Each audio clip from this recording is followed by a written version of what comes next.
बंदी छोड़ सतगुरु रामपाल जी परमेश्वर जी की जय हो। परम पिता परमात्मा सारी सृष्टि के रचनहार कुल मालिक असंख्य ब्रह्मांडों के स्वामी जगत गुरु तीनों लोकों में प्रवेश करके सबका भरण पोषण करने वाले राजाधिराज आत्माधार नाथों के नाथ देवों के देव महादेव सर्वेश्वर महेश्वर मृत्युंजय अजरो अमर आदि अनादि सनातनी प्रभु जगत पिता जगदीश्वर श्री श्री 1008 की उपाधि के वास्तविक अधिकारी अकाल मूरत शब्द स्वरूपी राम वासुदेव सर्वगतम ब्रह्म परम पूज्य प्रथम पूज्य परम संत परम पुरुष परम धनी परम दयालु सत्य कबीर हक्का कबीर अल्लाहु अकबर बाखबर अल्लाह ताला जगत के तारणहार जगत के मुक्तिदाता जगत के जगन्नाथ हारे के सहारे हिंदुओं के राम मुसलमानों के अल्लाह सिखों के वाहिगुरु ईसाइयों के मसीह दया के सागर दयानिधि करुणा के सागर करुणानिधि स्वयंभू परिभू संकट मोचन कष्ट हरण मंगल करण दुख भंजन अविगत कबीर निर्विकार निर्विषम परमात्मा अलय अलेख सतगुरु आदि अनादि सतगुरु असली मर्यादा पुरुषोत्तम असली राम असली कृष्ण असली घनश्याम असली मुरारी राजाओं के राजा महाराजाओं के महाराजा शहंशाहों के शहंशाह सम्राटों के सम्राट भगवानों के भगवान अल्लाहों के अल्लाह प्रभुओं के प्रभु मसीहाओं के मसीह सच्चे वाहिगुरु बाबाओं के बाबा पीरों के पीर सेठों के सेठ जगत सेठ सावड़सा सेठ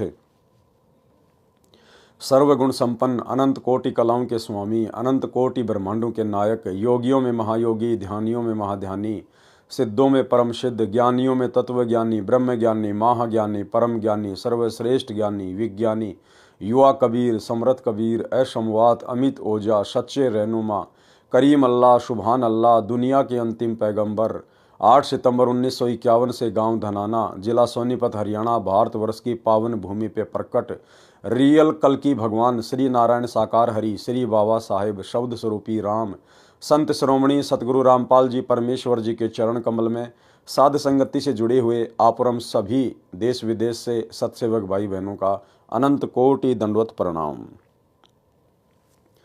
सत्साई भाई और बहनों, दया पूज्य गुरुदेव भगवान की सतगुरु रामपाल जी परमेश्वर जी की सारी सृष्टि के रचनहार की भाई और बहनों, इस कलयुग की बिचली पीढ़ी में साध संगति से जुड़कर गुरुदेव भगवान के विशेष आशीर्वाद से आप और हम सभी सत्सेवक आत्माएं अपनी आत्मा के कल्याणार्थ हेतु भक्ति मार्ग पर मोक्ष प्राप्ति के लिए निरंतर आगे की ओर बढ़ रहे हैं।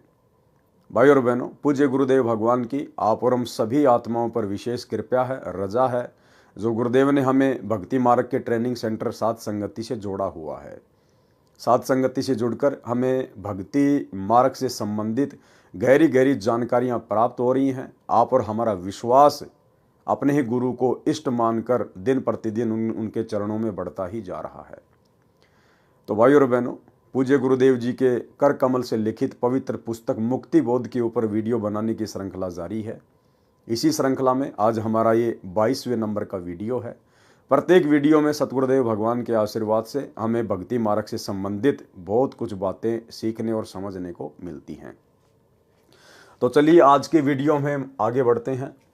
पवित्र ग्रंथ मुक्ति बोध पेज नंबर 239 दुर्वासा तथा अम्बरीश की कथा का सारांश। यानी हमने पिछले एपिसोड में वीडियो नंबर 21 में दुर्वासा ऋषि और राजा अम्बरीश के विषय में जो कथा सुनी, अब उस कथा का सारांश क्या है। संत गरीबदास जी ने वाणी में बताया है कि गरीब डेरे डांडे खुश रहो खुसरे लहन मोक्ष ध्रुव प्रहलाद उधर गए फिर डेरे में क्या दोष।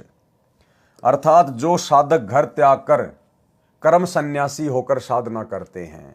कर्म सन्यासी क्या होता है? जो हर प्रकार के काम धंधों से सामाजिक और पारिवारिक जिम्मेदारियों से अपने आप को मुक्त मान लेता है, जो एकांत में जाके साधना करता है, उसको कहते हैं कर्म सन्यासी।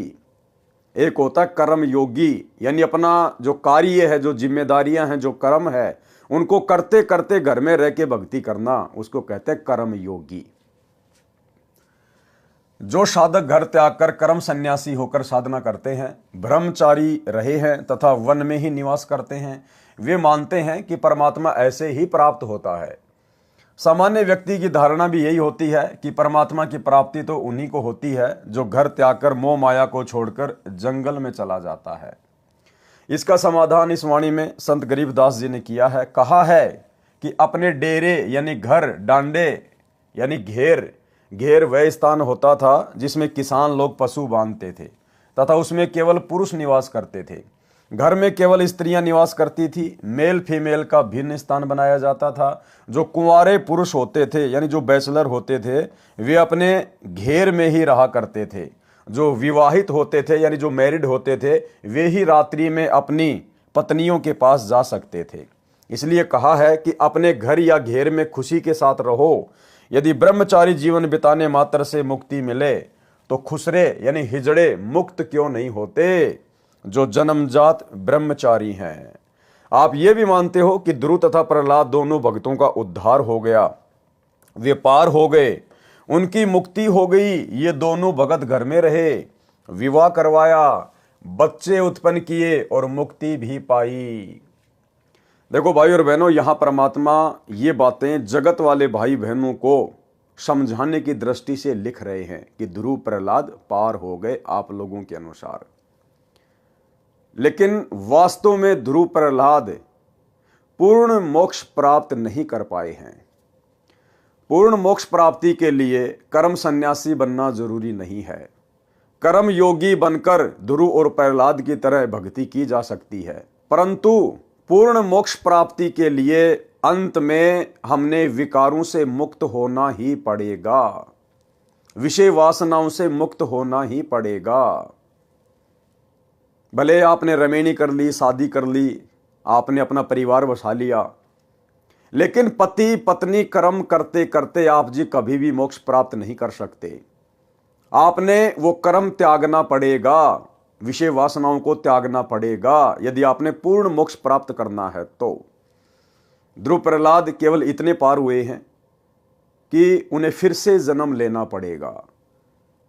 वो घर पर रहे, उन्होंने शादी की, विवाह किया, बाल बच्चे उत्पन्न किए, लेकिन उनको सच्चा सतगुरु प्राप्त नहीं था, उनको भक्ति का पूर्ण मार्ग प्राप्त नहीं था, जिस कारण से वो आत्माएं पूर्ण मोक्ष प्राप्त नहीं कर पाई। लेकिन परमेश्वर गुरुदेव भगवान हमें जो समझा रहे हैं, उनके कहने का मतलब ये है कि यदि आपकी भक्ति सच्ची है, आपका सतगुरु सच्चा है, मोक्ष मार्ग आपको पूरा प्राप्त है, तो आपने कहीं भी धक्के खाने की जरूरत नहीं है, कर्म सन्यासी बनने की जरूरत नहीं है, किसी अखाड़े में जाने की, किसी आश्रम में जाने की या जंगल में जाकर भक्ति करने की जरूरत नहीं है।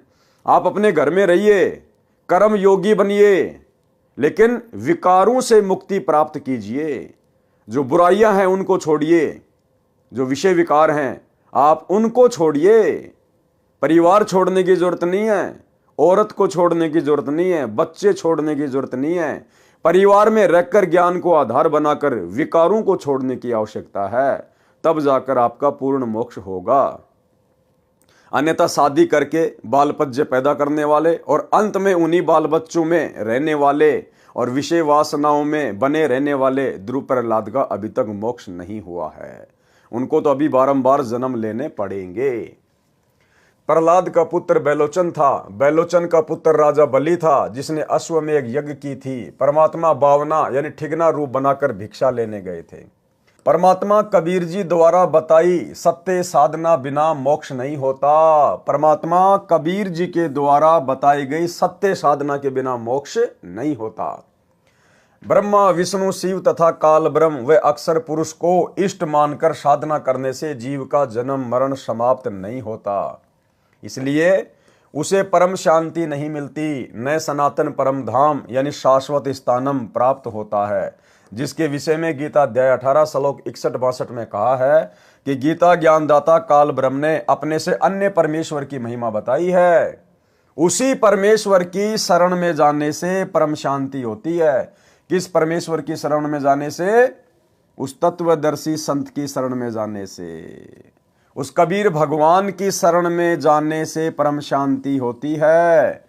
तो भाई अगर आप कबीर भगवान मानते हैं उस डाढ़ी मूंछ वाली कबीर जी की समझे जाने वाली नकली फोटो को, तो भाई उसके भरोसे तो आपको कभी भी परम शांति नहीं हो सकती।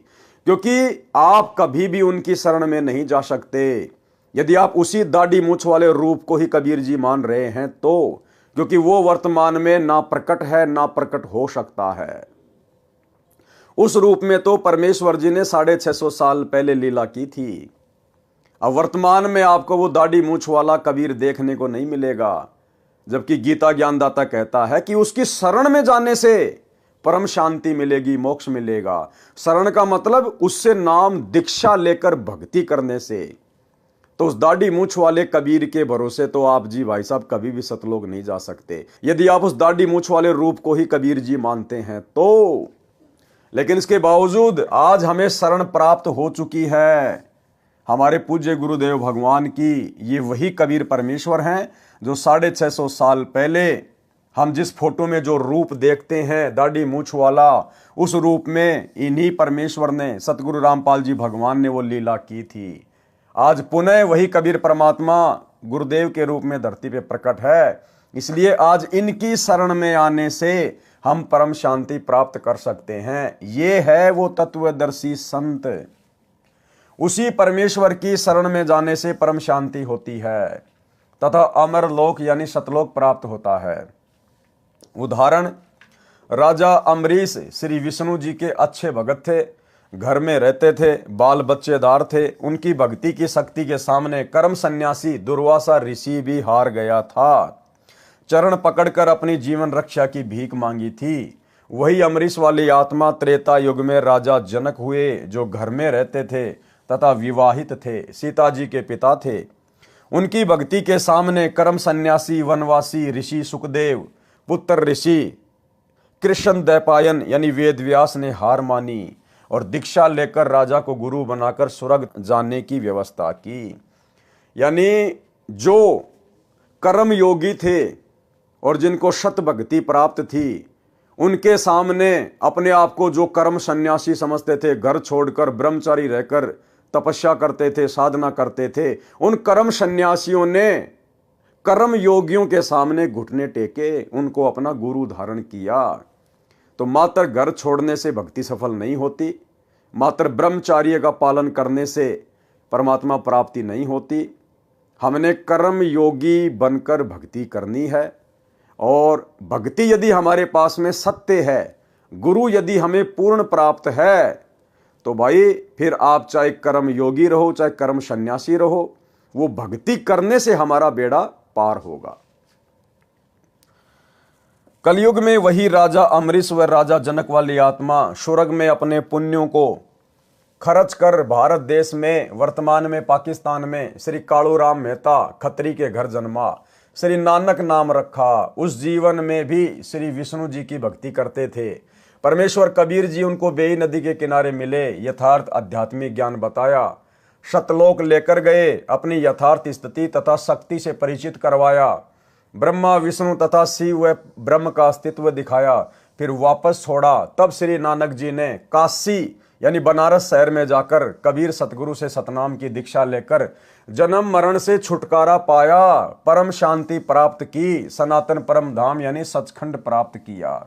भाई और बहनों, ये जो लेख है, ये लेख परमात्मा जगत वाले भाई बहनों के हिसाब से लिख रहे हैं, क्योंकि इन पुस्तकों को आने वाले समय में पूरा विश्व पढ़ेगा। तो किसी को कोई शंका ना हो जाए कि कबीर परमात्मा की भक्ति से मोक्ष नहीं होता। लेकिन जब हम उनकी शरण में आ जाएंगे, यानी जब हम पूज्य गुरुदेव जी की शरण में आ जाएंगे और हम इनके तत्व ज्ञान को समझने लग जाएंगे, तो हमारी नजर में ये लेख कुछ अलग ही अर्थ लेकर आएगा।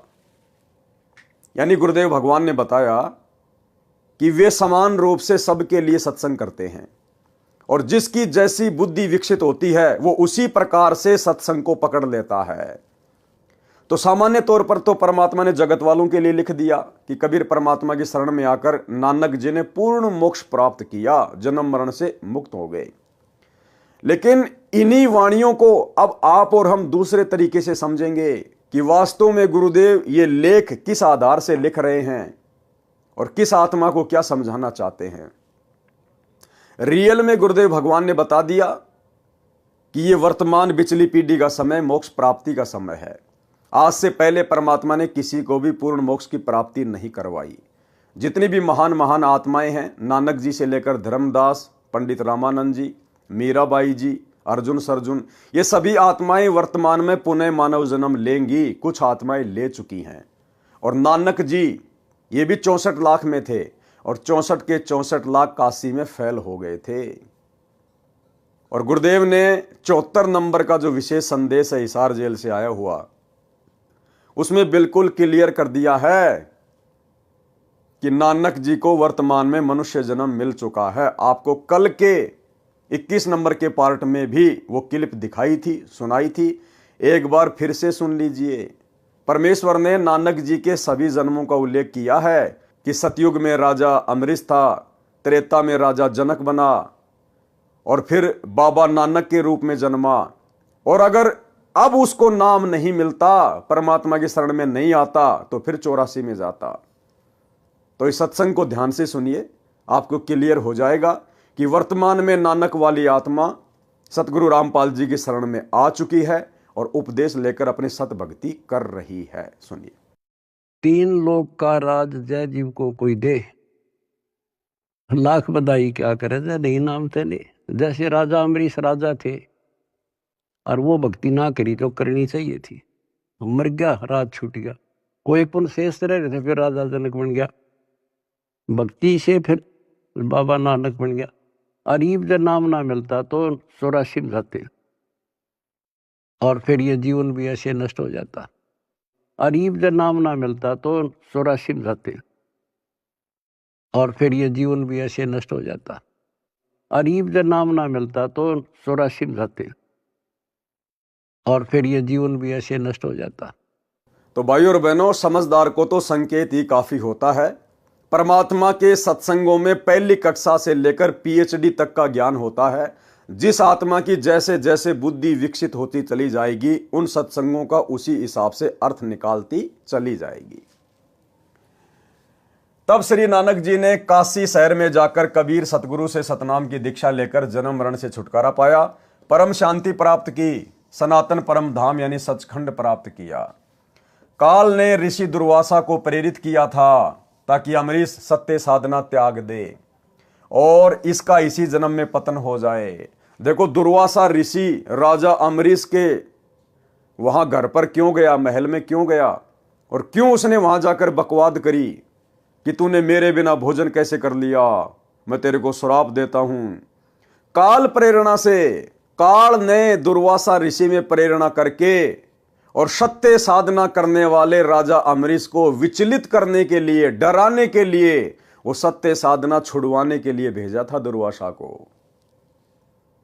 और भाइयों और बहनों, हमने भी शांत स्वभाव दर्शाते हुए, नेक नीति और आदर के साथ में जो एक भगत के गुण होते हैं, लक्षण होते हैं, क्योंकि राजा अमरीश को अपने इष्ट पर विश्वास था, उसको अपनी भक्ति पे विश्वास था। वो किसी के शराप देने से, किसी के डराने से, ज्यादा ऊंचा बोलने से भयभीत नहीं हुए, क्योंकि उन्हें अपने ईश में सबसे ज्यादा समर्थता नजर आती थी।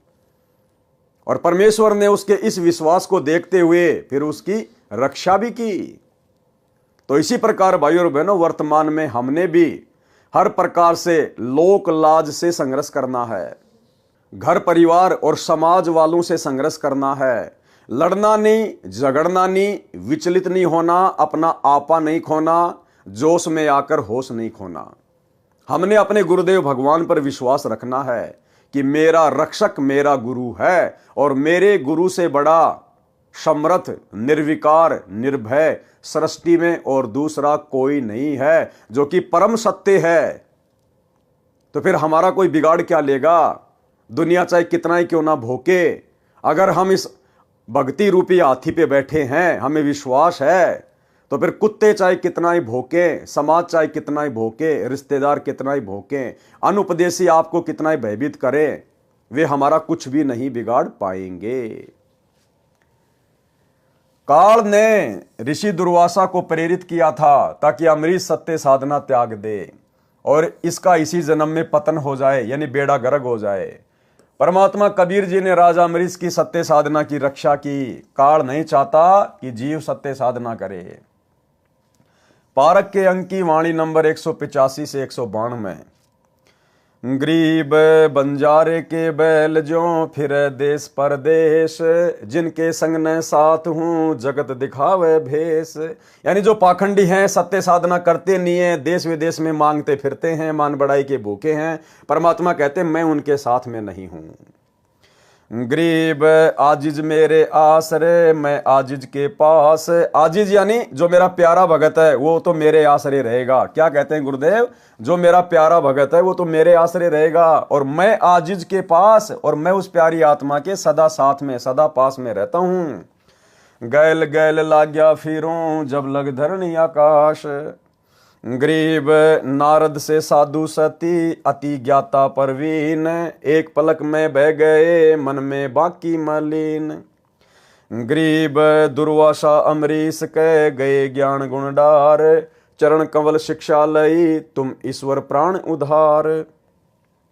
गरीब बख्शो प्राण दया करो, पीठ लगाओ हाथ, उर मेरे में ठंडी होए शीतल कीजिए गात।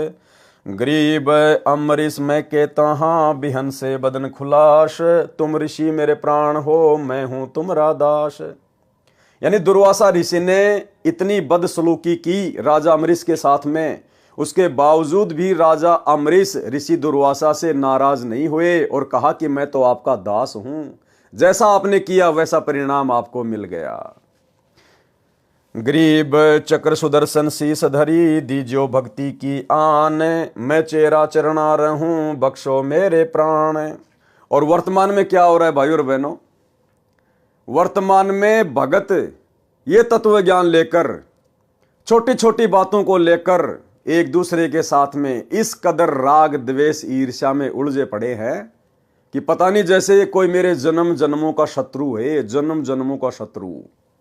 अरे भैया, अगर आप किसी भगत के विचारों से सहमत नहीं हैं, अगर किसी भगत ने आपके साथ में धोखा कर दिया, छल कपट कर दिया, तो भैया आप उस भगत को छोड़िए ना। आप परमात्मा की मर्यादाओं को क्यों तोड़ रहे हैं? आप परमात्मा के सत्संग रूपी विधान के खिलाफ क्यों उसके साथ ऐसा व्यवहार कर रहे हैं?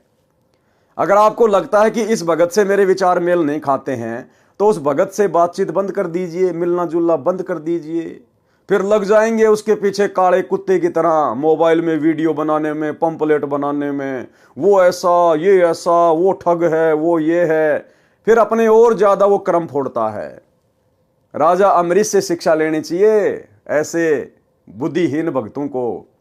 अरे दुर्वासा ऋषि ने तो राजा अम्बरीश को मारने के लिए चक्र सुदर्शन छोड़ दिया था, उसके बावजूद भी राजा अम्बरीश ने उसको यही कहा कि मैं तो आपका दास हूं, आप तो मेरे लिए आदरणीय हैं, आपको तो केवल आपके कर्म मिले हैं, मैं क्या कर सकता हूं इसमें। यानी राजा अम्बरीश ने अपने मन में दुर्वासा ऋषि के प्रति कोई वैर भाव पैदा नहीं किया। तो भाई और बहनों, आज हमें तो तत्व ज्ञान मिल गया है, और ये तत्व ज्ञान मिलने के बाद भी ज्यादातर भगत छोटी छोटी बातों को लेकर आपस में राग द्वेष ईर्ष्या में फंसे हुए हैं। भाई कैसे परमात्मा प्राप्त करेंगे? गरीब चक्र सुदर्शन पकड़ कर अमरीश बैठाए, दुर्वासा पर मेहर करी चलो भक्ति के भाई। सरलार्थ, परमात्मा ने कहा है कि मेरा सिद्धांत है कि जो हरियाई गाय की तरह इधर उधर दुनिया को ठगते फिरते हैं, मैं उनके साथ नहीं हूं। क्या विधान बताया गुरुदेव ने? कि मेरा विधान है कि जो हरियाई गाय की तरह इधर उधर भटकते रहते हैं, दुनिया को ठगते रहते हैं। हरियाई गाय क्या होती है? हरियाई गाय उसको कहते हैं जो फसल खाने के लिए कभी किसी के खेत में चली जाए, कभी किसी के खेत में चली जाए, एक जगह वो टिकती नहीं है। और उस हरियाई गाय के गले में एक लकड़ी बांध दिया करते थे मोटी सी, ताकि वो ज्यादा तेज ना दौड़ सके, इधर उधर ना जा सके। अगर वो ज्यादा चलेगी तो लकड़ी उसके घुटनों पे लगती थी। तो हरियाई गाय की तरह परमात्मा कहते हैं जो भगत इधर उधर भटकते हैं, जैसे इन सतलोक आश्रमों में, क्योंकि आज हमारे गुरुदेव भगवान तो बैठे हुए हिसार जेल में, और संगत 90% संगत उस हरियाई गाय की तरह लड्डू जलेबी बर्फी के चक्कर में, जैसे वो गाय हरा हरा चारा चरने के चक्कर में दूसरों के खेतों में दौड़ा करती थी। ठीक इसी प्रकार वर्तमान में हमारे भगत भाई बहन जो साध संगति से नहीं जुड़े हुए हैं, जो गुरुदेव के ज्ञान को आधार बनाकर भक्ति नहीं कर रहे हैं, उस हरियाई गाय की तरह कभी सतलोक आश्रम धनाना में, कभी सतलोक आश्रम सोजत में, कभी सतलोक आश्रम शामली में लड्डू जलेबी बर्फी के चक्कर में भटकते रहते हैं। तो परमात्मा कहते हैं ऐसे भक्तों के साथ मैं नहीं रहता। अरे भैया, ऐसी भक्ति करो, ऐसे भाव पैदा करो, मर्यादाओं में रहो कि मजबूरन परमात्मा ने आपके पास आना पड़े। चलो इन आश्रमों में अगर गुरुदेव भगवान होते फिर तो आप चाहे लाख बार जाओ, लेकिन आपको अच्छे से पता है कि गुरुदेव भगवान शरीर रूप में हिसार जेल में बैठे हैं और शब्द रूप में तो वे हर जगह हैं, आपके घर पर भी हैं। अगर आप मर्यादित हैं तो, शत भक्ति कर रहे हैं तो फिर आपको हरियाई गाय की तरह इन आश्रमों में धक्के खाने की, लाडू जलेबी बर्फी के चक्कर में क्या आवश्यकता पड़ गई। परमात्मा ने कहा है कि मेरा सिद्धांत है कि जो हरियाई गाय की तरह इधर उधर दुनिया को ठगते फिरते हैं, मैं उनके साथ नहीं हूं। वे जगत में साधु वेश बनाकर प्रभावित करके काल जाल में डालते हैं। यानी परमात्मा हमें सांसारिक तौर पर जो नकली पाखंडी धर्मगुरु हैं उनके लिए भी समझा रहे हैं, और भक्ति मार्ग में भी आप और हमने ज्ञान को आधार बनाकर इन शब्दों का अर्थ समझना पड़ेगा। ये नहीं है कि परमात्मा केवल एक ही चीज पे टारगेट करते हैं, परमेश्वर एक तीर से अनेकों शिकार करते हैं। तो इस भक्ति में आने के बाद भी जो हरियाई गाय की तरह जिनकी आदत बनी हुई है, उन भाई बहनों के लिए भी परमात्मा का संकेत है। जो मेरा आजीज यानी प्रिय भगत है, मैं उसके सदा साथ रहता हूं, उसके पीछे पीछे लगा रहता हूं जब तक धरती आकाश है। तो फिर हमने आज गुरुजी की गैर हाजिरी में इन सतलोक आश्रमों में धक्के खाने की क्या जरूरत है, जब परमात्मा कह रहे कि गैल गैल लाग्या फिरूं जब तक धरती आकाश, जो जन मेरी शरण है ताका हूं मैं दास। तो आप तो गुरुजी की शरण में है ना, आपने तो नाम ले लिया ना, फिर गुरुजी की गैर हाजिरी में आप इन आश्रमों में क्यों भटक रहे हैं भाई। परमात्मा तो कह रहे हैं ऐसी आत्माओं के तो मैं पीछे पीछे भटकता हूं, और आप लोग सतगुरु मिलने के बाद, उनकी शरण मिलने के बाद, और आपको पता है कि गुरुजी आश्रमों में नहीं है, उसके बावजूद भी आप हरियाई गाय की तरह वहां भटक रहे हैं, धक्के खा रहे हैं, तो वहां परमात्मा नहीं मिलने वाला, इस विधि से भगवान नहीं मिलने वाला। परमात्मा तो कहते हैं अगर तू भक्ति करेगा, मर्यादा में रहेगा, तो मैं तेरे पीछे पीछे भटकूंगा, 24 घंटे छाया की तरह मैं तेरे साथ में रहूंगा। बताओ फिर भगत को भटकने की जरूरत क्या है। जो मेरा आजीज यानी प्रिय भगत है, मैं उसके सदा साथ रहता हूं, गेल गेल यानी पीछे पीछे लगा रहता हूं जब तक धरती तथा आकाश है। इसलिए हम सत्सेवक भाई बहन मर्यादाओं पर ज्यादा जोर देते हैं, गुरु को प्रसन्न करने की तरफ ज्यादा ध्यान देते हैं, ताकि हमें कहीं भटकने की जरूरत ना पड़े और पल पल सतगुरु हमारे साथ में शब्द रूप में रहे। नारद जी साधना करने वन में गए थे, 12 वर्ष साधना करके लौटे तो अपने पिता ब्रह्मा से कहा कि मैंने अपनी इंद्रियों पर काबू पा लिया है। ब्रह्मा जी ने कहा कि अच्छी बात है, परंतु अपनी उपलब्धि को बताना नहीं चाहिए। बिल्कुल भाई और बहनों, सही कहा ब्रह्मा जी ने, लेकिन वर्तमान में आप और हमें तत्व ज्ञान प्राप्त है, लाभ हानि का अच्छे से गुरुदेव ने हमें समझा दिया है। इसलिए यदि हमें किसी प्रकार की कोई उपलब्धि हो भी जाती है, यदि हम अपने विषय विकारों पर कंट्रोल प्राप्त कर भी लेते हैं, तो पहली बात तो हमें अंदर से पता है कि ये मेरे बस की बात नहीं थी, ये मेरे गुरुदेव भगवान के आशीर्वाद से ऐसा संभव हुआ है, और गुरुदेव भगवान ने ऐसा इसलिए किया ताकि मैं शांति से भक्ति कर सकूं। तो विषय विकारों पर कंट्रोल करने के बाद जो आत्मीय आनंद, जो शांति हम इस भक्ति मार्ग पर महसूस कर रहे हैं, प्राप्त कर रहे हैं, उस मकसद से तो हम दूसरे भगत भाई बहनों को समझा सकते हैं कि भाई देखो, वास्तव में भक्ति का आनंद तो उसी समय है जब हम विषय विकारों से दूर हट जाएंगे, और भाई इनके हटे बिना बात बनेगी नहीं। और भाई दास के ऊपर भी गुरुदेव भगवान की विशेष मेहर हुई है, परमात्मा ने इन विषय विकारों से दास को भी दूर कर दिया है भक्ति के लिए। तो इस प्रकार से तो हम समझा सकते हैं, दूसरों को बता सकते हैं, उनको भी अच्छे कर्मों के लिए प्रेरित करने के लिए। और एक होता है कि मैंने विषय विकारों पे विजय प्राप्त कर ली, हाँ मैंने अपनी पत्नी को अपनी बहन बना लिया, अब मैं काल के जाल में नहीं फंसने वाला, तो वो जरूर फंसेगा, क्योंकि वो अहंकार में बोल रहा है। तो इस मकसद से ब्रह्मा जी ने अपने पुत्र नारद को कहा था कि बेटा किसी और के सामने जिक्र मत करना, परंतु अपनी उपलब्धि को बताना नहीं चाहिए। आप श्री विष्णु जी से तो ये बात बिल्कुल ना कहना। नारद जी तो उमंग से भरा था, श्री विष्णु जी के पास गए, उनको अपनी साधना की सफलता बताई। अब बताओ, ये देवी देवता भाई और बहनों, आप और हमारे से भी नैतिक ज्ञान में नीचे गिरे हुए हैं। ब्रह्मा जी का बेटा नारद, और जब नारद ने अपनी उपलब्धि अपने पिता को बताई तो ब्रह्मा जी ने आदेश दिया कि बेटा विष्णु को तो विशेष तौर पर मत बताना, तेरे चाचा को तो बिल्कुल ही मत बताना। इसके बावजूद नारद जी सबसे पहले विष्णु जी के पास गए और सारी बात बता दी। तो कहां ये अपने बाप की बातें मानते हैं। तो भाई और बहनों, ऐसा का ऐसा लफड़ा, ऐसा का ऐसा झगड़ा ऊपर के लोकों में है। ऊपर कुछ भी विशेष नहीं है, यहां से भी ज्यादा आग लगी हुई है। परंतु अपनी उपलब्धि को बताना नहीं चाहिए। आप श्री विष्णु जी से तो ये बात बिल्कुल ना कहना। नारद जी तो उमंग में भरा था, श्री विष्णु जी के पास गए, उनको अपनी साधना की सफलता बताई। यानी अपने बाप की बात नारद जी ने नहीं मानी कि मैंने अपनी इंद्रियों पर काबू पा लिया है। यह कहकर कुछ देर बाद चल पड़े। श्री विष्णु जी ने एक मायावी शहर बनाया। किस विष्णु ने बनाया? इस विष्णु ने बनाया, सतगुरु रामपाल जी भगवान ने बनाया। तीनों लोकों में प्रवेश करके जो सबका पालन पोषण करते हैं, उस विष्णु भगवान ने, सतगुरु रामपाल जी ने, कबीर परमात्मा ने बनाया। श्री विष्णु जी ने एक मायावी शहर बनाया, क्योंकि भाई और बहनों, ये मायावी शहर नहीं बना सकते, क्योंकि ये केवल मैनेजर हैं, नौकर हैं, व्यवस्था संभालते हैं। और मैनेजर कभी भी फैक्ट्री नहीं खोल सकता, कंपनी नहीं खोल सकता, वो तो मालिक खोलता है, मैनेजर केवल व्यवस्था देखता है। श्री विष्णु जी ने एक मायावी शहर बसाया, उसमें राजा की लड़की का विवाह का स्वयंवर रचा। मनमोहक माहौल था। नारद ने सुने विवाह के गीत।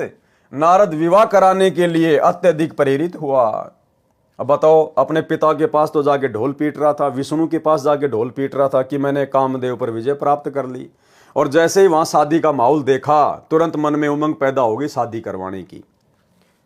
रूप के लिए, यानी अच्छी शक्ल प्राप्त करने के लिए, ताकि लड़की जल्दी प्रसन्न हो जाए और मेरे गले में वरमाला डाल दे। रूप के लिए भगवान विष्णु से उसका रूप मांगा। भगवान ने बंदर का मुख नारद को लगा दिया। लड़की ने श्री विष्णु जी को वरमाला डाल दी, जो स्वयंवर में आया था। नारद को पता चला कि मेरे साथ विष्णु ने धोखा किया है, तो श्राप दे दिया कि आप भी मेरे की तरह एक जीवन स्त्री के लिए तड़फ तड़फ कर मरोगे। श्री रामचंद्र के रूप में विष्णु जी का जन्म अयोध्या के राजा दशरथ के घर हुआ। फिर वनवास हुआ। सीता पत्नी श्री राम भी वन में साथ गई। सीता का अपहरण हुआ। श्री राम ने सारा जीवन पत्नी के वियोग में बिताया। अब बताओ, ये ब्रह्मा विष्णु महेश काहे के समर्थ हैं, काहे के भगवान है ये। अरे भगवान के ऊपर किसी का श्राप काम करेगा क्या? जबकि अपने भतीजे का श्राप श्री विष्णु जी के ऊपर काम कर गया। ब्रह्मा विष्णु महेश तीनों भाई हैं। सबसे बड़ा ब्रह्मा, उससे छोटा विष्णु, उससे छोटा शंकर। और नारद जी ब्रह्मा जी का बेटा, यानी नारद जी विष्णु जी के कौन हुए? भतीजे। अब बताओ, नारद जी ने श्राप दे दिया और विष्णु जी उस श्राप को भोगने के लिए धरती पे आ गया रामचंद्र रूप में। तो ये काहे के समर्थ हैं? ये काहे के समर्थ है? जो भगवान अपने भतीजे का दिया हुआ श्राप नहीं काट पाया, वो बताओ आप और हमारे वो कर्म कहां से काट देगा? तो भाई और बहनों, इन कथाओं से साबित होता है, लेकिन ये कथा आज से पहले हमारे को समझ में नहीं आ रही थी, क्योंकि हमें सतगुरु प्राप्त नहीं था। सतगुरु ने हमारा ज्ञान योग नहीं खोला था। अब गुरुदेव भगवान ने अपनी शरण में लेकर हमें वो बुद्धि दी है, वो तत्व ज्ञान दिया है। अब उनके आशीर्वाद से हम इन चीजों को समझ पा रहे हैं, कौन कितना पानी में है, कौन कितना समर्थ है। पारक के अंक की वाणी नंबर 193 से 194। गरीब गण गंधर्व और मुनि जन 33 तत्व सार, अपने जन के कारण उतरे बारंबार। गरीब अनंत कोटि अवतार हैं, नोचित वे बुद्धि नाश, खाली खेल खलक में 6 ऋतु 12 मास। सरलार्थ, जितने भी देव गण मुनिजन 33 करोड़ देवता हैं, ये परमात्मा की भक्ति करके इस पद को प्राप्त हुए हैं। यदि इनके साथ भी कोई शरारत करके हानि पहुंचाता है, तो उसकी रक्षा के लिए भी परमात्मा कबीर जी ही सहायता करने के लिए ऊपर से आते हैं। इन 33 करोड़ देवी देवताओं के ऊपर, ब्रह्मा विष्णु महेश के ऊपर जिन्होंने कभी कलयुग की बिचली पीढ़ी में सतगुरु रामपाल जी भगवान की सत्य भक्ति की थी लेकिन पार नहीं हो पाए, जो देव पद को प्राप्त हो गए। जब इनके ऊपर कोई विशेष आपत्ति आती है, इन्हें कोई परेशान करता है, तो उस समय भी यही कबीर परमात्मा सतगुरु रामपाल जी भगवान भिन्न भिन्न रूप धारण करके इन देवी देवताओं की सहायता करते हैं। जैसे राम रावण युद्ध में रामचंद्र जी की विशेष आत्मिक पुकार पर जब रोने लग गया कि ये भगवान, ये राक्षस तो मर ही नहीं रहा, तब यही कबीर परमात्मा सतगुरु रामपाल जी भगवान आए और सूक्ष्म रूप बनाकर रावण की नाभि में तीर मारा। यदि इनके साथ भी कोई शरारत करके हानि पहुंचाता है तो उसकी रक्षा के लिए भी परमात्मा कबीर जी ही सहायता करने ऊपर से आते हैं, अवतरित होते हैं, अवतार धारण करते हैं। वे परमात्मा अपने जन यानी भगत जन के कारण बार बार अवतार लेते हैं। जैसे प्रहलाद भगत की रक्षा के लिए नरसिंह रूप धारण करके अचानक आए और अपना कार्य करके चले गए, यानी वो परमात्मा इनकी रक्षा के लिए या भक्ति मार्ग को चलाने के लिए सतलोक से किसी आत्मा को नहीं भेजता, बारंबार स्वयं ही अवतरित होता है, स्वयं ही अवतार धारण करता है। देखिए क्या लिखा है, तो उसकी रक्षा के लिए परमात्मा कबीर जी ही सहायता करने ऊपर से आते हैं, किसी को भेजते नहीं है सतलोक से, स्वयं ही ऊपर से आते हैं, अवतरित होते हैं, स्वयं ही अवतरित होते हैं, अवतार धारण करते हैं, स्वयं ही अवतार रूप में आते हैं। वे परमात्मा अपने जन यानी भगत जन के कारण बार बार अवतार लेते हैं। परमात्मा खुद ही बार बार अवतार लेते हैं, सतलोक से किसी को भेजते नहीं है। जैसे आज वर्तमान में सतलोक आश्रमों से जुड़े हुए हमारे भगत भाई बहनों को बहुत बड़ी गलतफहमी है कि सतगुरु रामपाल जी तो कबीर जी के भेजे हुए अवतार हैं, कबीर जी की भेजी हुई आत्मा है, कबीर जी के दास हैं। तो ये उनकी सबसे बड़ी गलतफहमी है। ये परमात्मा स्वयं ही अवतार धारण करके आता है, किसी को भेजता नहीं है, क्योंकि समर्थ ने किसी को भेजने की आवश्यकता नहीं है।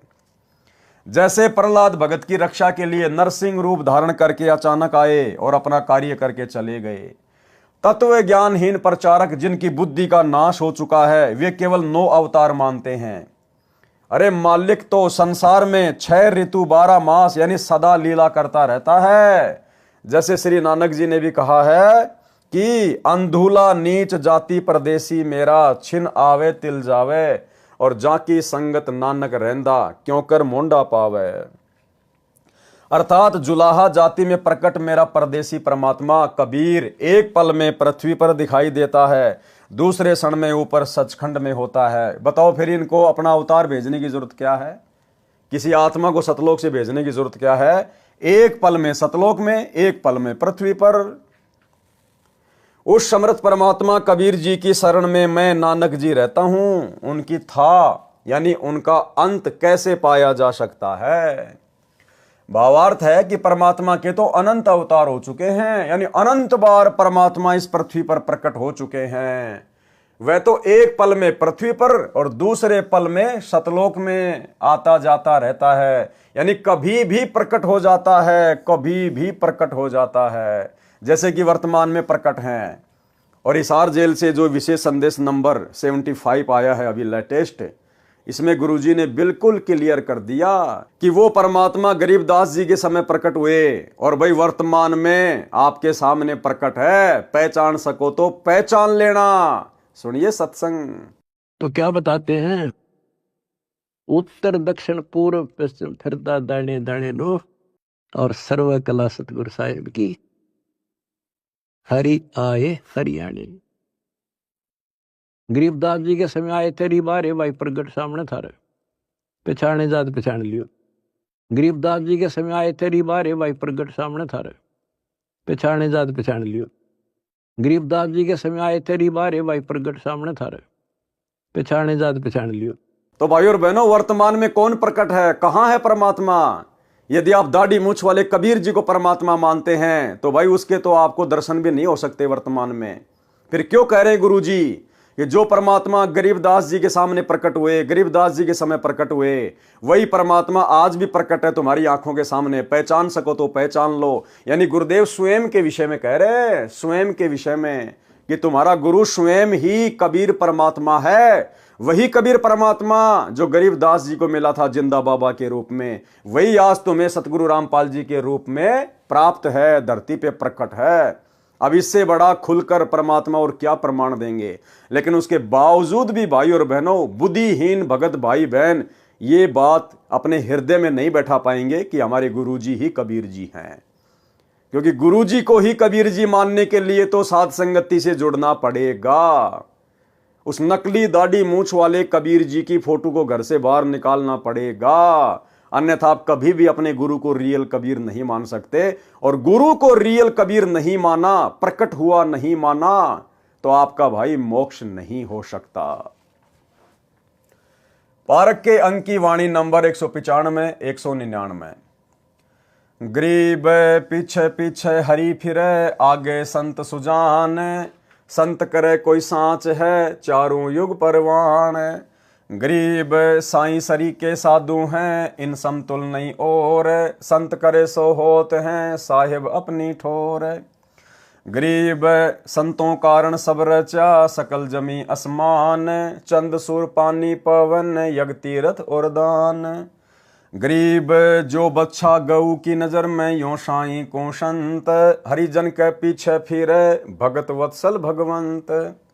गरीब धारी मेरे संत की, मुझसे मिटे ना अंश, बुरी भली बाँचे नहीं, सोई हमरा वंश।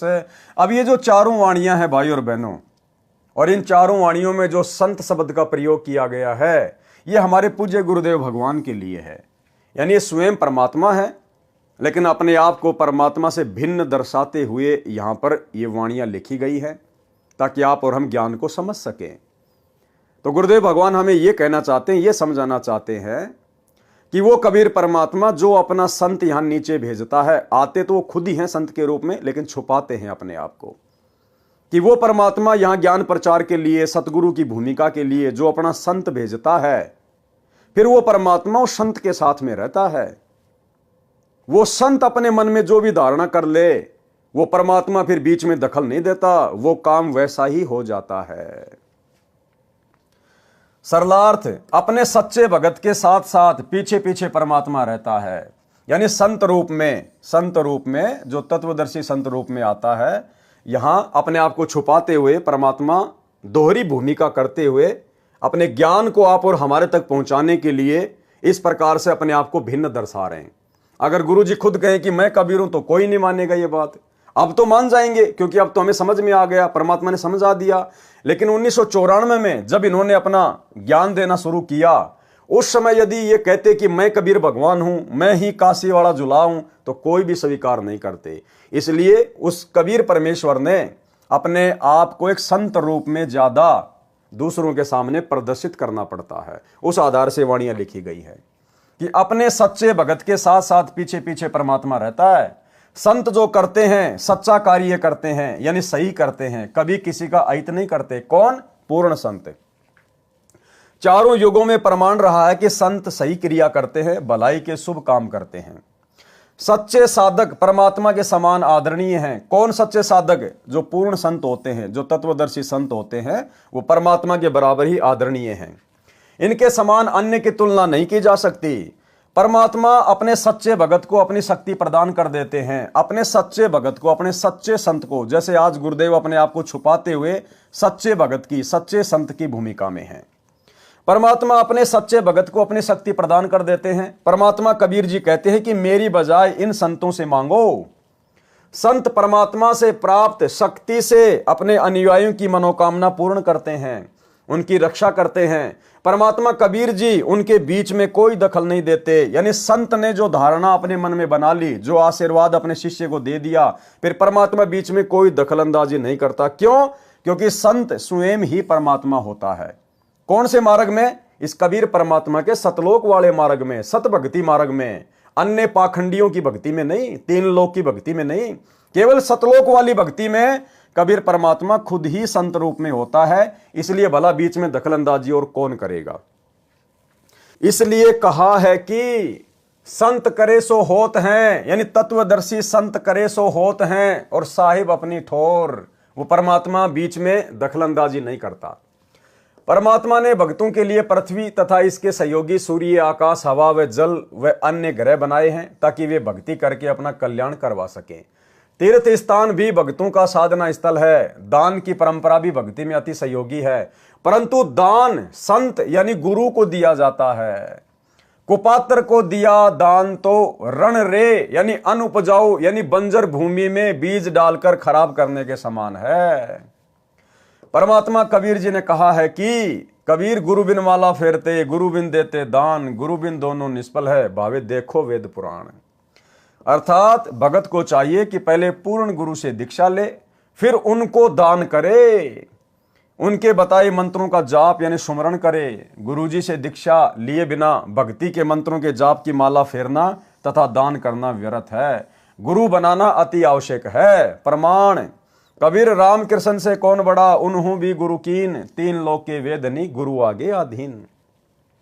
आम सांसारिक लोग श्री ब्रह्मा विष्णु महेश से और उनके जो अवतार हैं, श्री राम रूप में आए, श्री कृष्ण रूप में आए, तो आम जो सांसारिक लोग हैं जो तत्व ज्ञान से अपरिचित हैं, वे श्री राम और श्री कृष्ण से तो बड़ा किसी को परमात्मा नहीं मानते, भगवान नहीं मानते।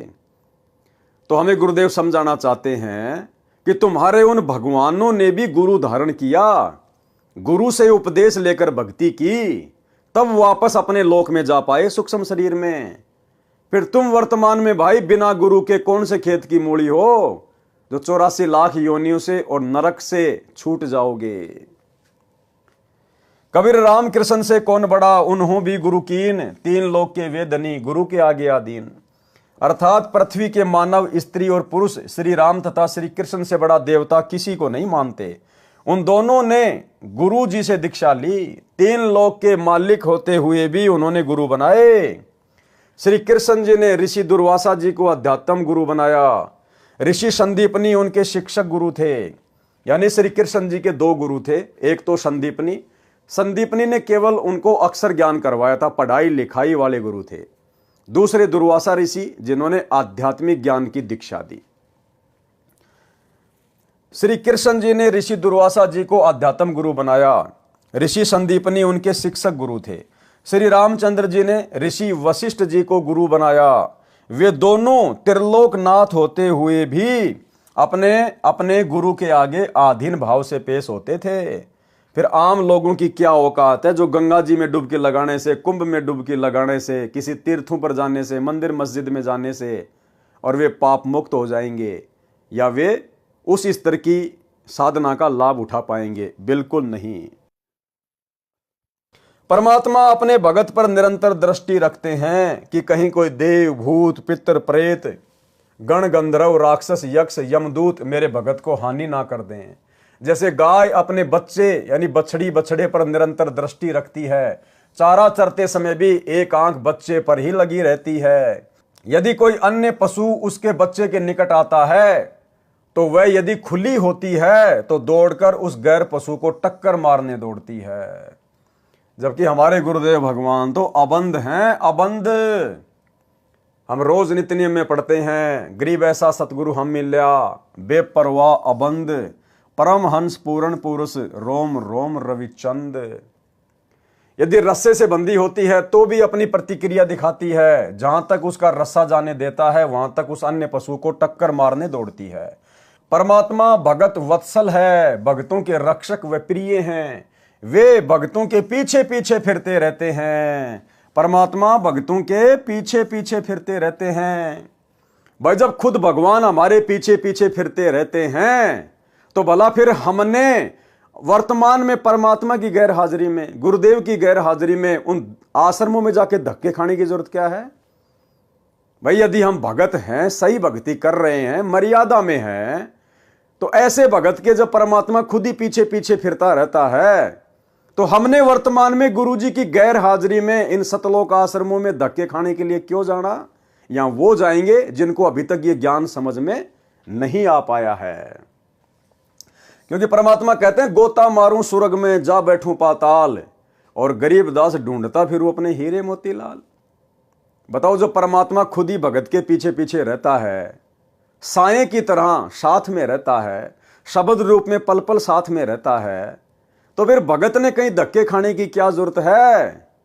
धक्के वो खाएगा जो कस्तूरी वाले हिरण की तरह अभी तक कस्तूरी को पहचान नहीं पाया।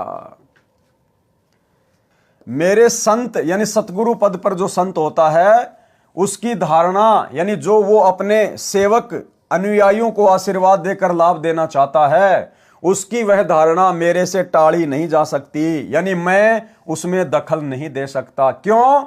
क्योंकि संत इस कबीर परमात्मा के मार्ग में जो पूर्ण संत होता है, जो तत्वदर्शी संत होता है, वो स्वयं कबीर भगवान ही होता है, इसलिए दखल और देगा कौन? परंतु मेरे भगत यानी संत को मर्यादा का ध्यान रखना अनिवार्य है, लेकिन अपने भेजे गए संत के लिए भी मर्यादा अनिवार्य है।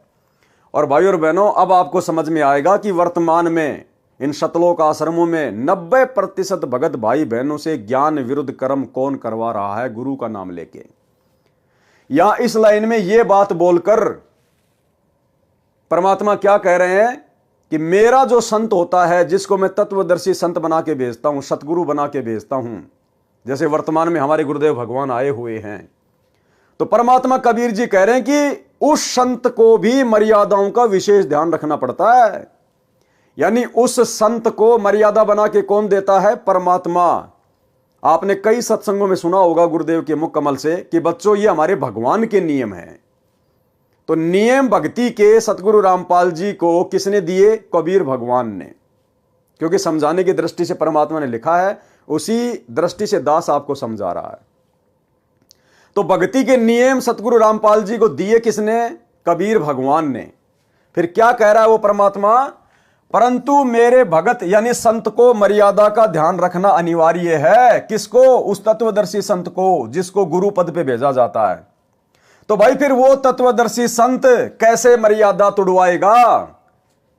भक्ति मार्ग में राजनीति नहीं करनी, ये राजनीति बंदी छोड़ को बिल्कुल भी पसंद नहीं है। ये किसका नियम है? कबीर भगवान का। एक बार गुरुदेव के मुख कमल से सुन लो कि राजनीति करने वालों से बंदी छोड़ कितना नाराज होता है। सुनिए। तो ये कच्चा काम नहीं करते बंदी छोड़, तो इन्होंने 250 वर्ष इंतजार करनी पड़ी कि कोई इस बात को समझ के और नीयत से, इसमें छल कपट नहीं चलता, इसमें पॉलिटिक्स राजनीति को बंदी छोड़ पसंद कतई नहीं करता। ये हमने आजमा के देख राखी।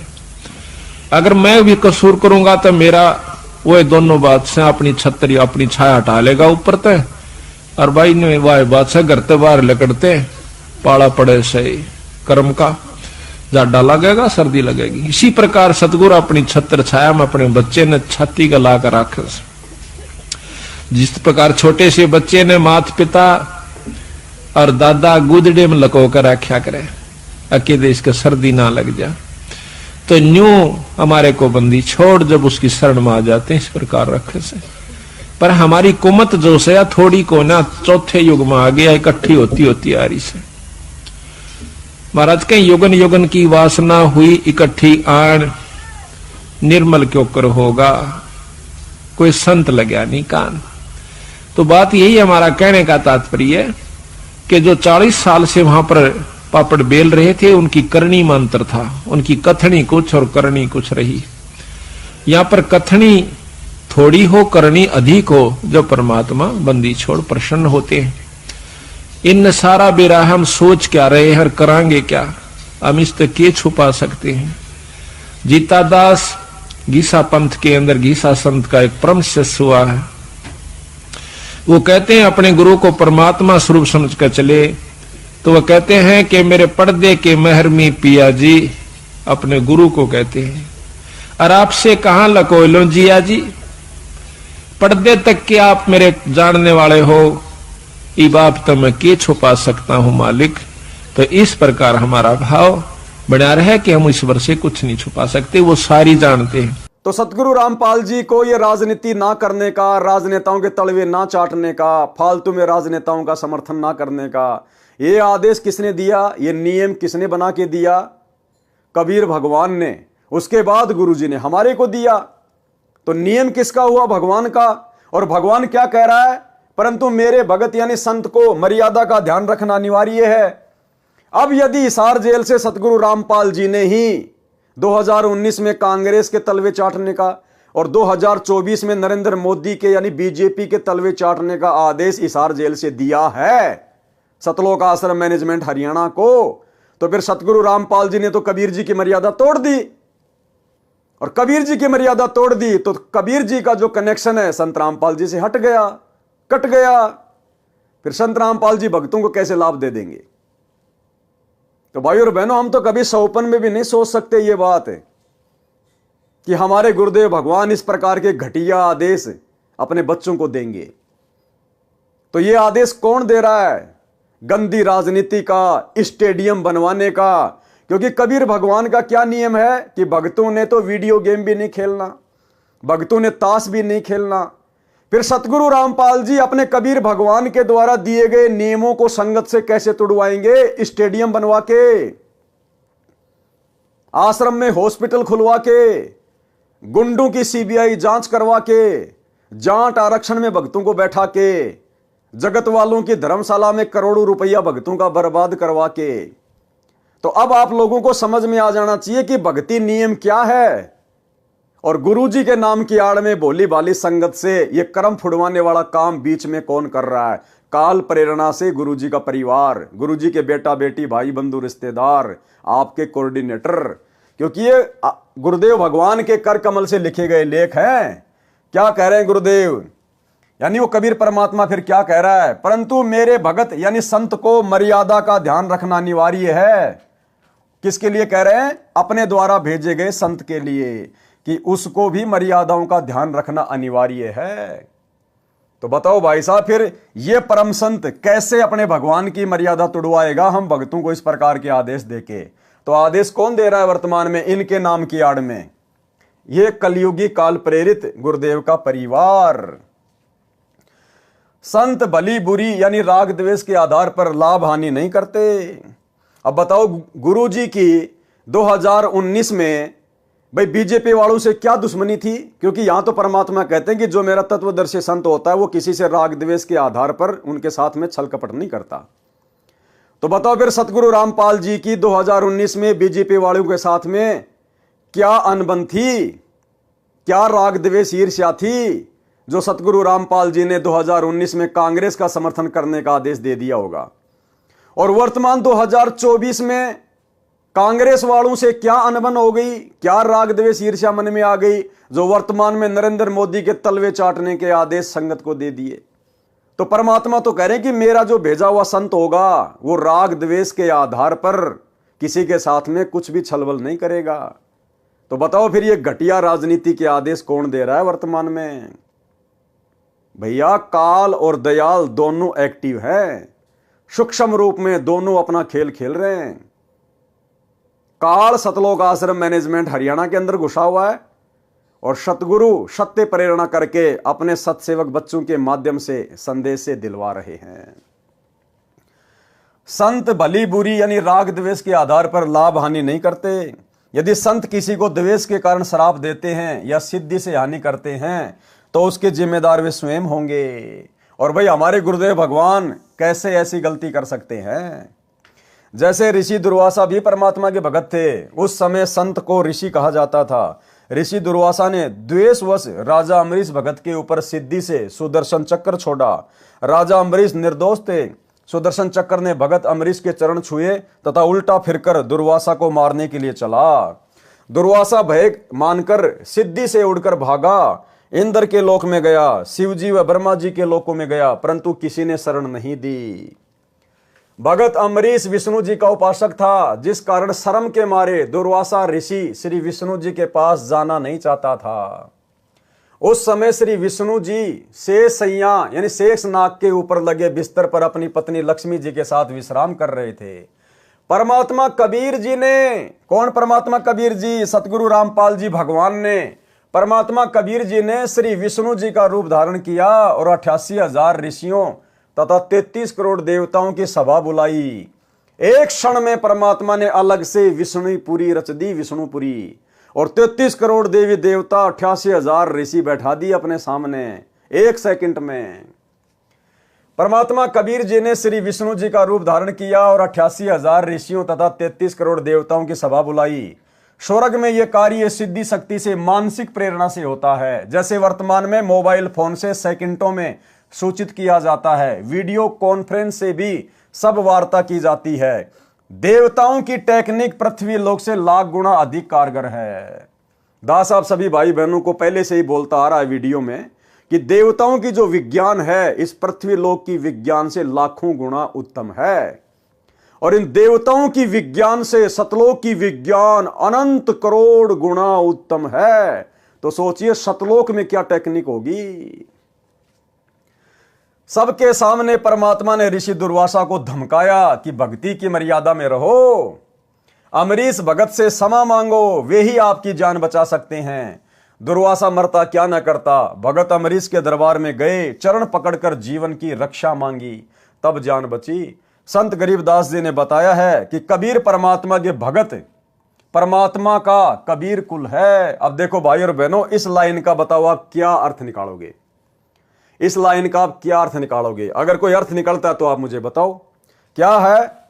संत गरीबदास जी ने बताया है कि, अब यहां से शुरू कर दो आप, यहां से लेकर यहां तक क्या कह रहे हैं गुरुदेव? कबीर परमात्मा के भगत परमात्मा का कबीर कुल है। अब बताओ आप इसको कितनी बार भी पढ़ लो, क्या समझोगे आप? अब इसका निष्कर्ष क्या दिया परमात्मा ने लास्ट में? पहले तो परमात्मा ने पूरी बात संत को और अपने आप को अलग अलग दर्शाते हुए पूरी कर दी, और लास्ट में परमात्मा ने वहीं लाके छोड़ दिया कि कबीर परमात्मा का भेजा हुआ जो संत होता है, यानी होता तो खुद कबीर परमात्मा ये संत रूप में, लास्ट में क्लियर कर दिया कि वो भगत भी खुद परमात्मा ही होता है। कबीर परमात्मा के भगत तो कौन हुए? कबीर परमात्मा के भगत जो संत रूप में यहां जो भेजा जाता है, मान लीजिए सतगुरु रामपाल जी हैं जो अपने आप को कहते हैं कि मुझे कबीर जी ने भेजा है, तो कबीर परमात्मा के भगत फिर क्या है? वो भगत परमात्मा का, यानी कबीर परमात्मा के भगत परमात्मा का कबीर कुल है, यानी वो खुद ही परमात्मा होता है। वो कबीर परमात्मा खुद ही संत रूप में धरती पे प्रकट होता है।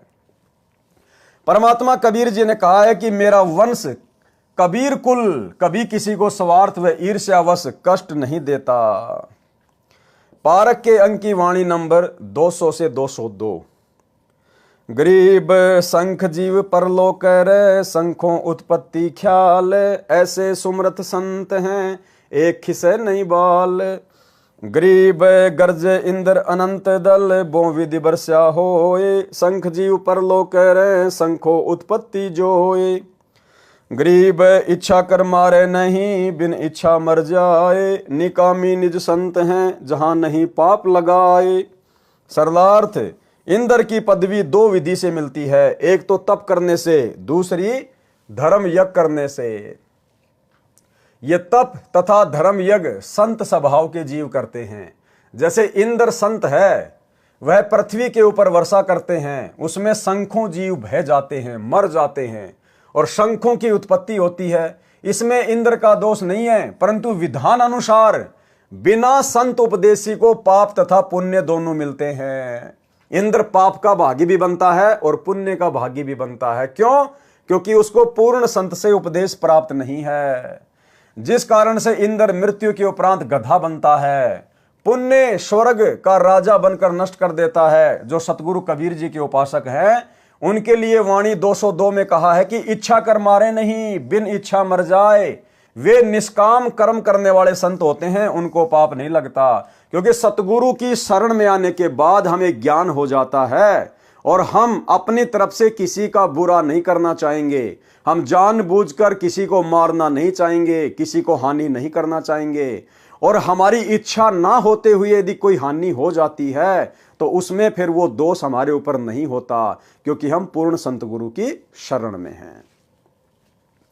पारक के अंक की वाणी नंबर 203 से 206। गरीब हद्दी तो छूटे नहीं, कीड़ी बदला दीन। हद्दी कौन? जो काल की हद में है, कहते हैं वो तो छूटते नहीं है, अगर कीड़ी मारी है तो उसका भी बदला देना पड़ेगा। मोहम्मद की बेगम गुश है, काट लिए अंग 3। हजरत मोहम्मद जी के बारे में फिर समझाया गया है कि कैसे उसकी बेगम ने, उसकी औरत ने उसके शरीर के 3 अंग कटवा दिए। गरीब बरसे तरके डोबी दे, त्यारे तीनों लोक, ऐसे हरिजन संत हैं सौदा रोकम रोक। गरीब बेहतर अक्षुणी शैकरी चुणक ऋषिश्वर देख, कपिल सिंगारे सघड़ के लागे पाप अनेक। गरीब 12 कोटि 99 गोरख जनक विदेह है, यो तारे यो डोब दे या मैं नहीं संदेह। सरलार्थ इस वाणी का, गरीब हद्दी तो छूटे नहीं कीड़ी बदला दीन, और मोहम्मद की बेगम गुशे काट लिए अंश 3। इस वाणी में हजरत मोहम्मद जी के विषय में वर्णन है जो माया के ग्रंथ की वाणी नंबर 3 के सरलार्थ में लिखा है, जो इस प्रकार है। हजरत मोहम्मद यानी मुसलमान धर्म का प्रवर्तक एक स्त्री के साथ अवैध संबंध बनाकर पाप के भागी बन गए थे। उनकी पत्नी बड़े घराने से थी। कौन? बेगम खदीजा। उनकी पत्नी बड़े घराने से थी जो बहुत पैसे वाली धनवान थी। उसकी उस क्षेत्र में बहुत चलती थी। धन के प्रभाव से लोग उसकी आज्ञा का पालन करते थे। नौकर भी रखती थी। जब हजरत मोहम्मद दूर क्षेत्र में प्रचार करने जाने लगा तो उसकी पत्नी खदीजा ने कहा था कि किसी अन्य स्त्री के चक्कर में न पड़ना। यदि ये गलती की तो तेरे को सजा दी जाएगी। मोहम्मद ने शर्त स्वीकार कर ली।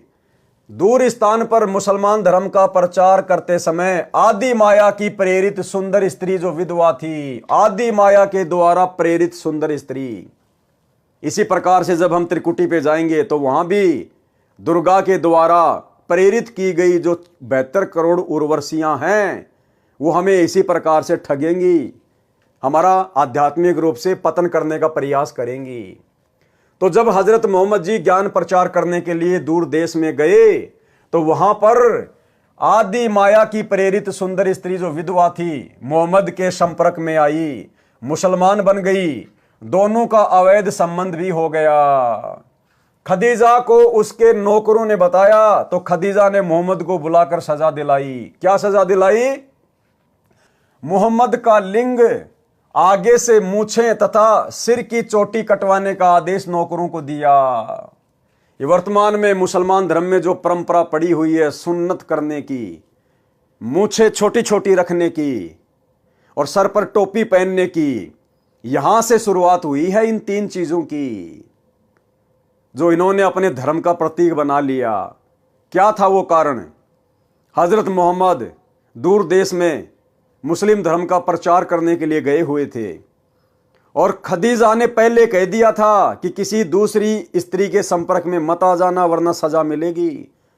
तो मोहम्मद ने कहा कि ठीक है, ऐसा मैं नहीं करूंगा और यदि मैं करूंगा तो मैं सजा का भागी बनूंगा। नौकरों ने बता दिया कि ऐसे ऐसे एक विधवा के साथ मोहम्मद जी के संपर्क हो चुके हैं, शारीरिक मिलन हो चुका है। जब हजरत मोहम्मद जी वापस आए तो खदीजा ने क्या कहा? मोहम्मद जी का लिंग, आगे से मूछे तथा सिर की चोटी कटवाने का आदेश नौकरों को दिया। नौकरों ने मूछे तथा चोटी काट दी परंतु लिंग नहीं काटा। लिंग की कुछ खाल, चमड़ी जो आगे के भाग पर होती है वो काट दी और खदीजा को बता दिया कि आपके आदेश अनुसार सजा दे दी है। मूछें व चोटी तो स्पष्ट कटी दिखाई दे रही थी, यानी पहले मुसलमान भी हिंदुओं की तरह लंबी लंबी चोटी रखा करते थे। ये खदीजा ने कटवाई सजा के तौर पर। उस कटी हुई चोटी को छुपाने के लिए हजरत मोहम्मद ने फिर टोपी पहननी शुरू कर दी और वर्तमान में फिर आगे चलकर पूरे मुसलमान समाज ने अपना ली। मूछे व चोटी तो स्पष्ट कटी दिखाई दे रही थी, सभा में लिंग की खाल दिखाई गई और मोहम्मद फिर से प्रचार के लिए चला गया। मोहम्मद की पत्नी खदीजा अब निश्चिंत थी कि कहीं भी जाए लिंग तो कट ही चुका है। जब दूर देश में अपने मुसलमान अनुयायियों में गया तो ये हुलिया देखकर कारण जानना चाहा। अब मोहम्मद जी फिर से प्रचार पर निकल गए। चोटी कट गई तो शर्म के मारे टोपी पहन ली, आगे से मूछे खदीजा ने सजा के तौर पर कटवा दी और उनके लिंग की जो खाल थी वो काट दी गई थी। तो जब वापस गए वो प्रचार करने तो उनके भक्तों ने कहा, जो मुसलमान बन चुके थे, कि गुरुजी आपने ये क्या कर लिया? सर पर आपने टोपी क्यों पहन ली और मूछें क्यों कटवा ली गुरुजी आपने? अब हजरत मोहम्मद ने सच्चाई तो बताई नहीं बेइज्जती के डर से, और ये कह दिया कि भैया ये हमारे धर्म की पहचान है, ये अल्लाह का आदेश है, जो ऐसा नहीं करेगा वो अल्लाह को प्यारा नहीं होगा, वो अल्लाह का विशेष बंदा नहीं होगा। फिर हम क्या मुसलमान हैं अगर हम इतनी भी कुर्बानी नहीं दे सकते अल्लाह के लिए। फिर धीरे धीरे आगे चलकर ये मुसलमान धर्म की निशानी बन गई। सभा में लिंग की खाल दिखाई गई और मोहम्मद फिर से प्रचार के लिए चला गया। मोहम्मद की पत्नी खदीजा अब निश्चिंत थी कि कहीं भी जाए लिंग कट चुका है।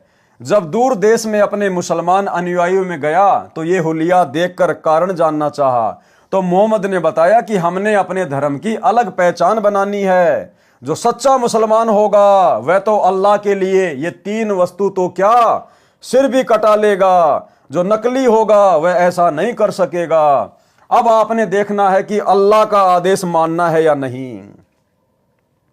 ठीक इसी प्रकार इसी फॉर्मूले पर वर्तमान में सतलोक आश्रम मैनेजमेंट हरियाणा चल रहा है। अपनी तरफ से मनमाने भक्ति विरुद्ध आदेश देगा, संगत में पीले पर्चे निकालेगा।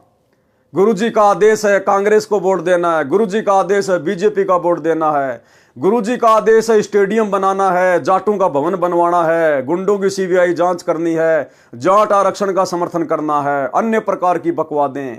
और संगत को डराता है कि जो भगत गुरुजी का आदेश नहीं मानेगा, पीला पर्चा नहीं मानेगा, वो काहे का गुरुजी का भगत है, उसके आश्रम में नो एंट्री कर दी जाएगी, उसको आश्रमों में नहीं घुसने दिया जाएगा, उसका कहीं नाम शुद्ध नहीं किया जाएगा।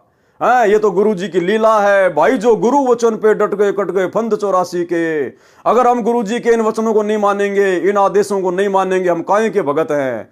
अब भगत बेचारे डर जाते हैं और वो फिर उन पीले पर्चों को, मनमाने आदेशों को गुरुजी का आदेश मान के फॉलो कर लेते हैं।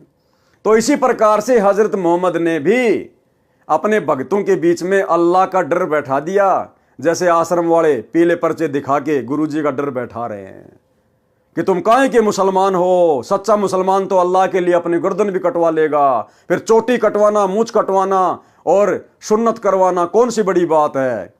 सभी मुसलमानों ने अल्लाह का आदेश समझ के कटवाना शुरू कर दिया। इसी तर्ज पे आज सतलोक आश्रम मैनेजमेंट हरियाणा चल रहा है। तो मोहम्मद जी ने बताया कि हमने अपने धर्म की अलग पहचान बनानी है। जो सच्चा मुसलमान होगा वह तो अल्लाह के लिए ये 3 वस्तु तो क्या सिर भी कटा लेगा, जो नकली होगा वह ऐसा नहीं कर सकेगा। अब आपने देखना है कि अल्लाह का आदेश मानना है या नहीं। अब आपने देखना है कि अल्लाह का आदेश मानना या नहीं। ठीक यही शब्द है कि अब आपने देखना है। सतलोक आश्रम मैनेजमेंट हरियाणा का सारनामी भगत नवीन सोनीपत वाला, जिसको आश्रम में प्रधान जी कहते हैं, और महेंद्र का 1 नंबर का चमचा।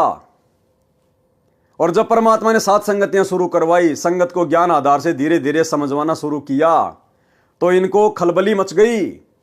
2016 की ये ऑडियो है नवीन सोनीपत वाले की। और संगत में क्या आदेश पारित कर दिया कि हमारे को गुरुजी ने कह दिया है और हमारे को गुरुजी ने लेटर में लिख के भी दे दिया है कि महेंद्र जो मेरा छोटा भाई है वो संगत में जो भी आदेश देगा वो मेरा ही आदेश माना जाएगा। और यदि महेंद्र मेरे से पूछे बिना कोई अपना आदेश देता है तो वो भी परमात्मा का ही आदेश माना जाए। तो फिर नवीन सोनीपत वाला कह रहा है कि अब आपने देखना है। यहां पर हजरत मोहम्मद जी ने कहा ना कि अब आप लोगों ने देखना है, तो नवीन सोनीपत कह रहा है कि अब आप भक्तों ने देखना है कि कमाल की तरह गुरुद्रोही बन चुके उस पवन की बातों को ज्यादा महत्व देना है या गुरुजी की बातों को महत्व देना है।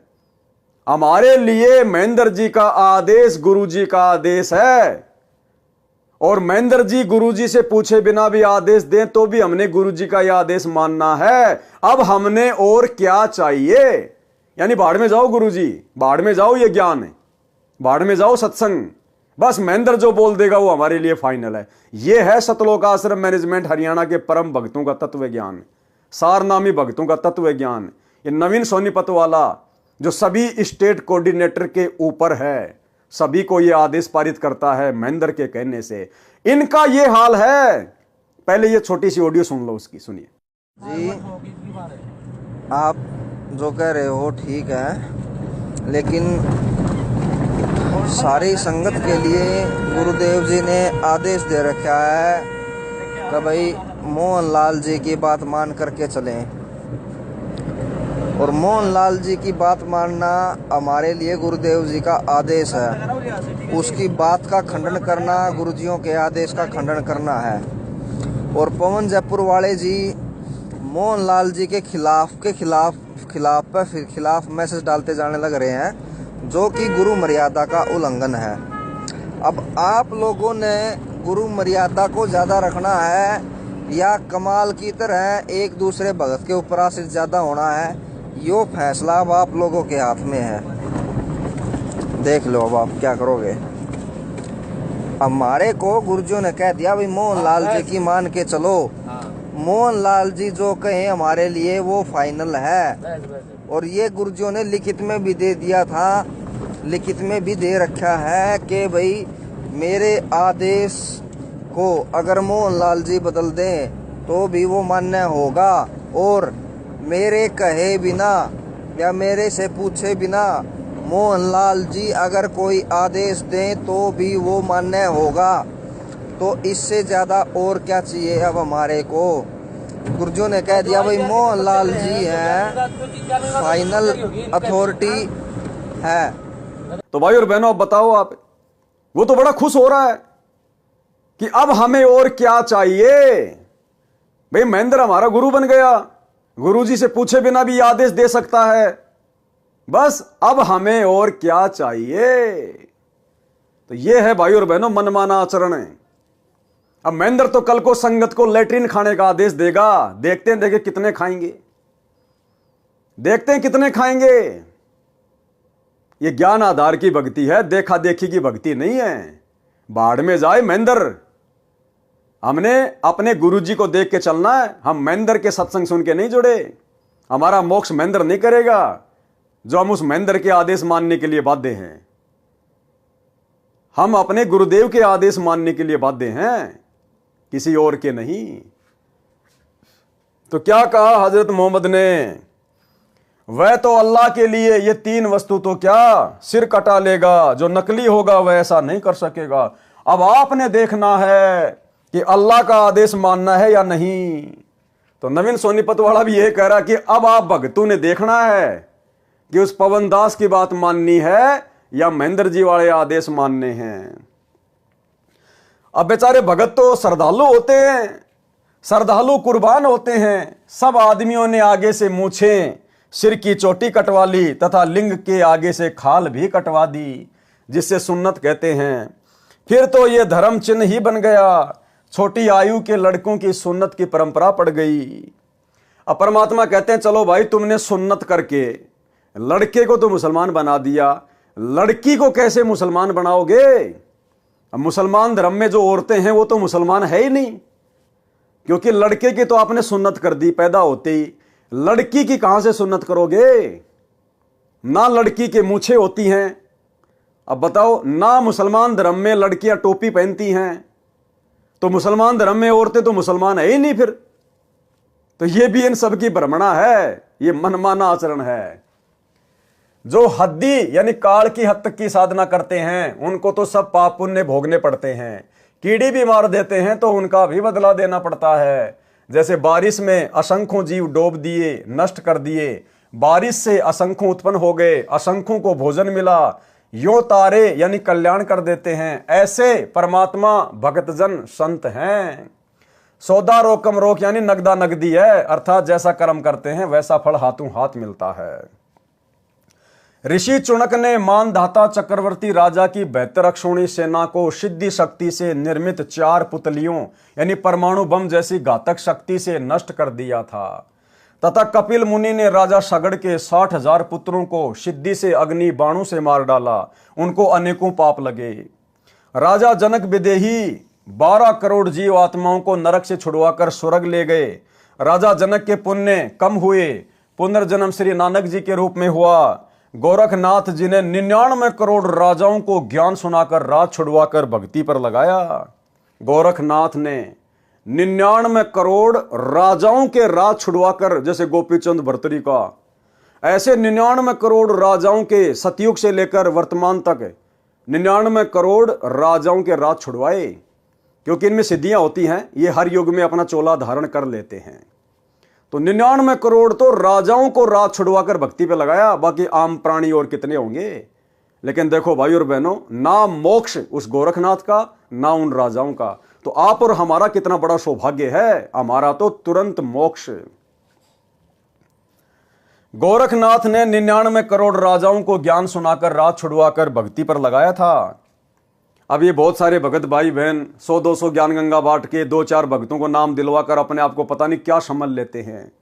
ये शिक्षा लेनी चाहिए गोरखनाथ से।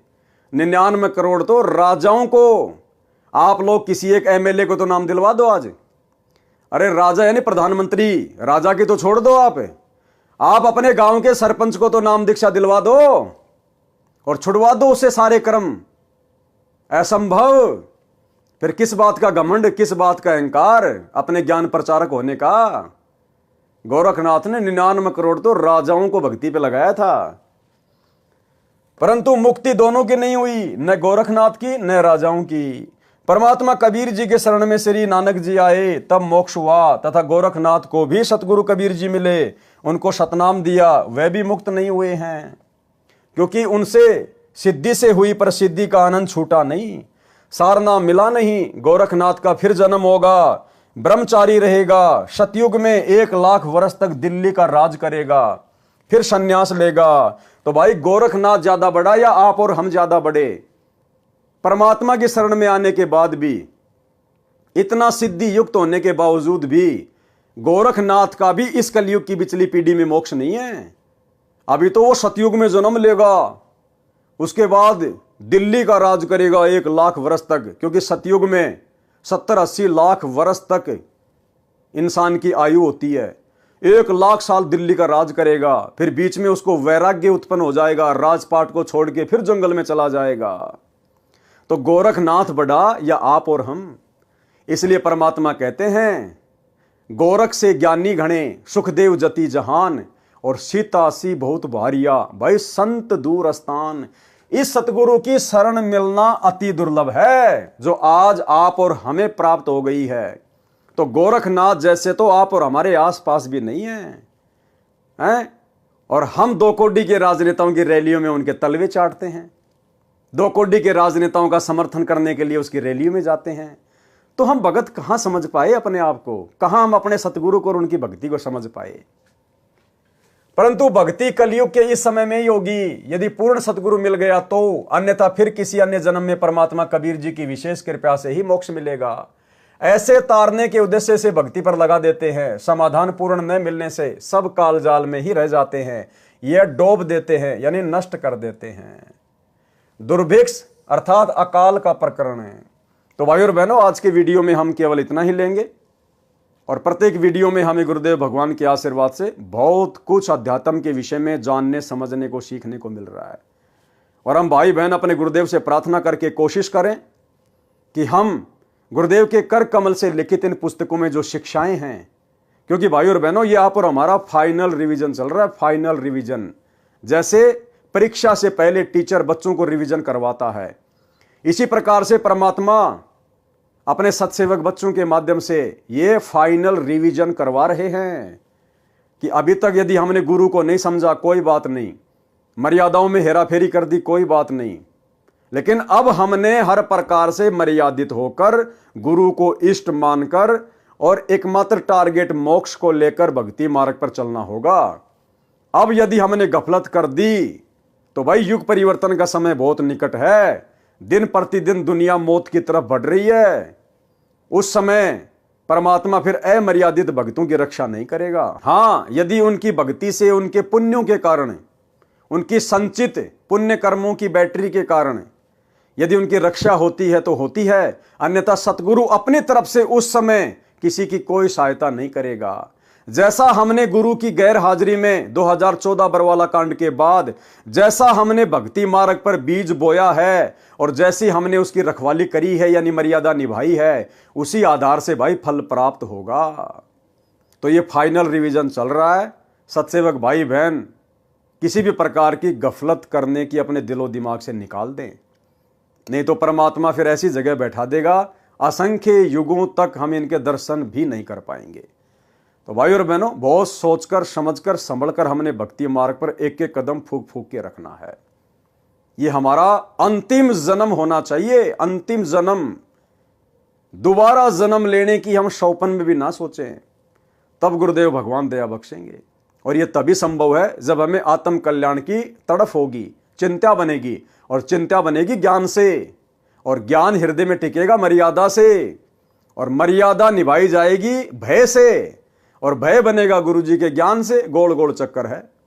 अंत में ज्ञान को आधार बनाना पड़ेगा, गुरु को इष्ट मानना ही पड़ेगा, साध संगति से जुड़ना ही पड़ेगा। अन्यथा आपके भक्ति रूपी मटके में जो छेद हो रखा है भाई, वो छेद नहीं रुकेगा साध संगति के बिना। ये पंचर तो साध संगति में ही लगेगा। तो भाई और बहनों, आज की वीडियो में केवल इतना ही। कल रात्रि 8 बजे सभी भाई बहन फिर से लाइव जुड़िए। तब तक गुरुदेव भगवान हम सबको आज्ञा दे, इजाजत दे, आशीर्वाद दे। बंदी छोड़ सतगुरु रामपाल जी भगवान की जय हो।